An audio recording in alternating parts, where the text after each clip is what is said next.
ไปเบิ่งกันต่อในเรื่องของการจัดมหกรรมผลิตปุ๋ยอินทรีย์ที่จังหวัดอำนาจเจริญครับที่ลานผลิตน้ำประปาบ้านนาล้อมตำบลไหล่ขีอำเภอลืออำนาจจังหวัดอำนาจเจริญนายเทพรัตน์ตันตยานนท์รองผู้ว่าราชการจังหวัดอำนาจเจริญเพื่อนได้เป็นประธานเปิดมหกรรมผลิตปุ๋ยอินทรีย์ภายใต้แนวคิดอำนาจเจริญทำถึงทำจริงผลิตปุ๋ยอินทรีย์ใส่เองครับแก้วิกฤตปุ๋ยเคมีราคาแพงในปัจจุบัน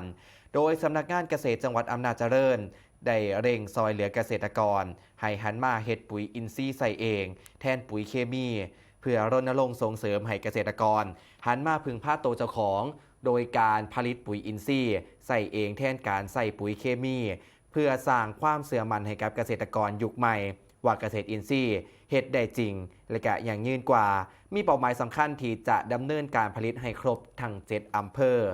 สำหรับลืออำนาจครับอำเภอลืออำนาจเป็นอำเภอที่2ของโครงการโดยมีเป้าหมายที่จะดำเนินการผลิตให้ครบทางอำเภอเพื่อรณรงค์ส่งเสริมให้เกษตรกรหันมาพึ่งพาตัวเจ้าของในการผลิตปุ๋ยอินทรีย์ใส่เองแทนการใส่ปุ๋ยเคมี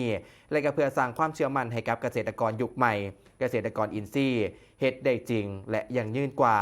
ทั้งนี้ครับจังหวัดอำนาจเจริญมุ่งหวังเกษตรกรเข้าใจเข้าถึงผลิตใส่เองได้อย่างมีประสิทธิภาพเพื่อสร้างภูมิคุ้มกันที่แข็งแกร่งให้กับเกษตรกรครับ